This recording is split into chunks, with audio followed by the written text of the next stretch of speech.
بسم اللہ الرحمن الرحیم۔ السلام علیکم ورحمۃ اللہ وبرکاتہ۔ آج 3 رمضان، یہ ہمارا تیسرا ایپیسوڈ ہونے جا رہا ہے۔ ابھی ہم قرآن کا تعارف مختصر سنتے آئے ہیں۔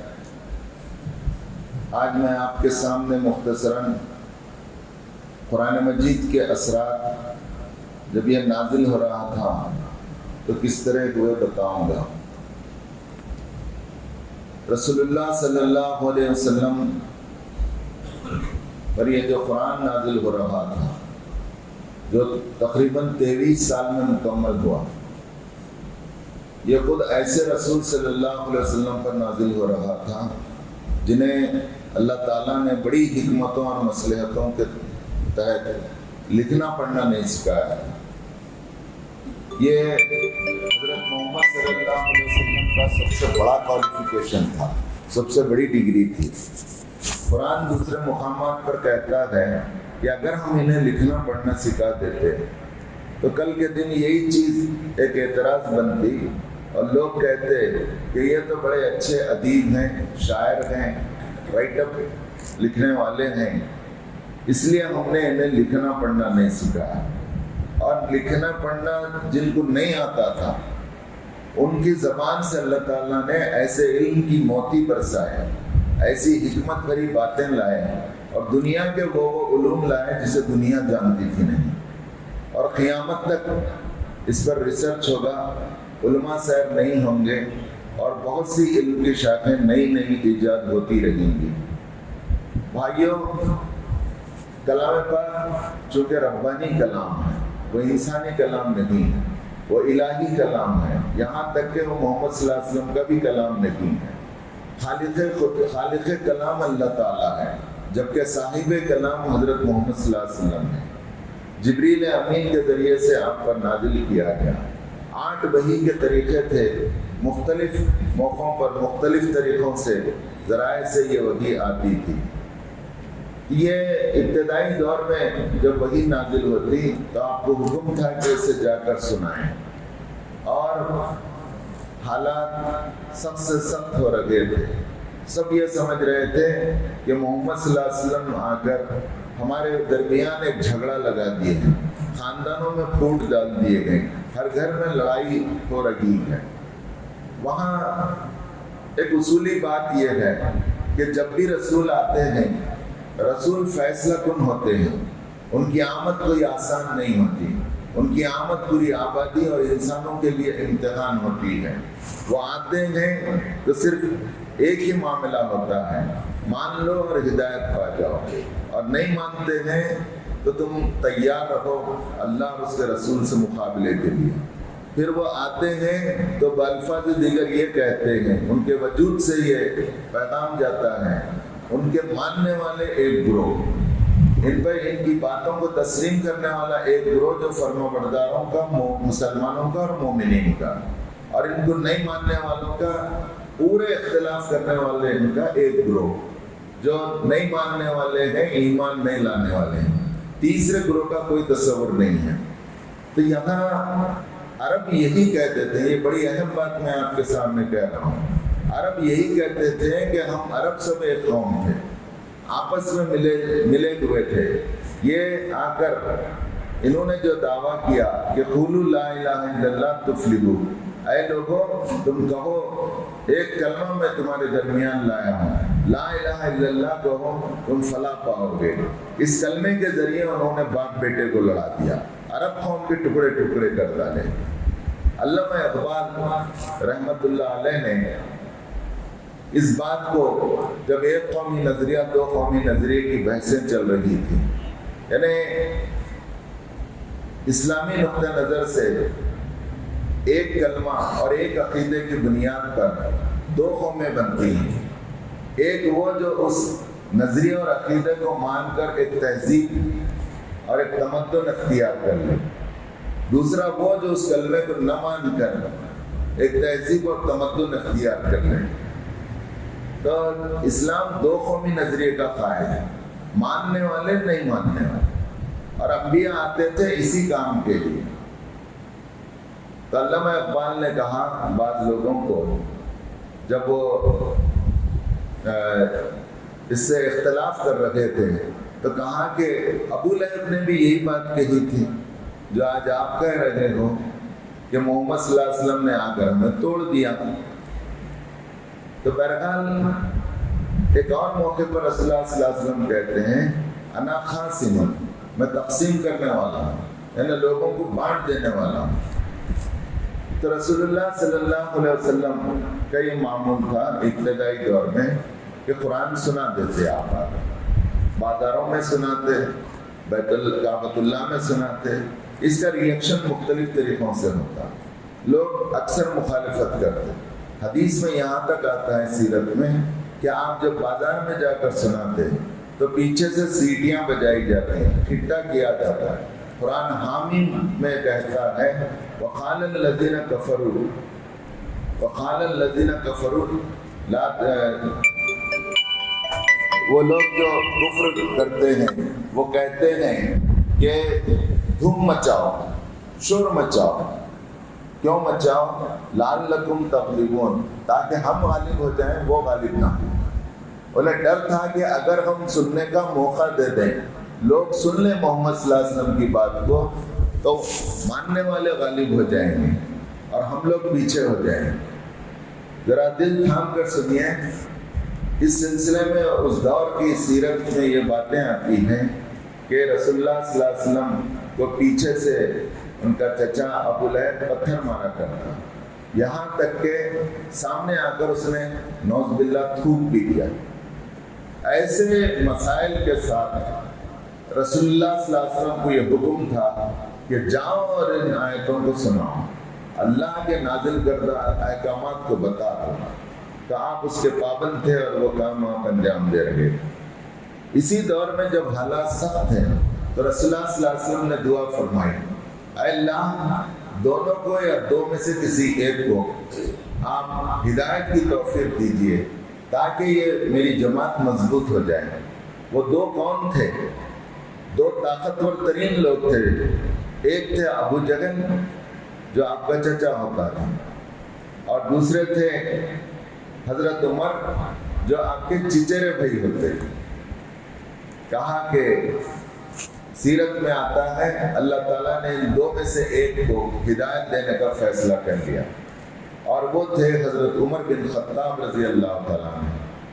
جب عمر بن خطاب رضی اللہ تعالیٰ عنہ نے ایمان لایا تو آپ نے اپنی تلوار کو ننگی لہرایا اور کعبۃ اللہ میں آ کر اعلان کیا کہ کوئی ہے جو اپنے بیویوں کو بیوہ کرنا چاہتا ہے، اپنے بچوں کو یتیم کرنا چاہتا ہے، وہ سن لے اور ٹکر لے لے مجھ سے کہ میں نے ایمان لایا ہے۔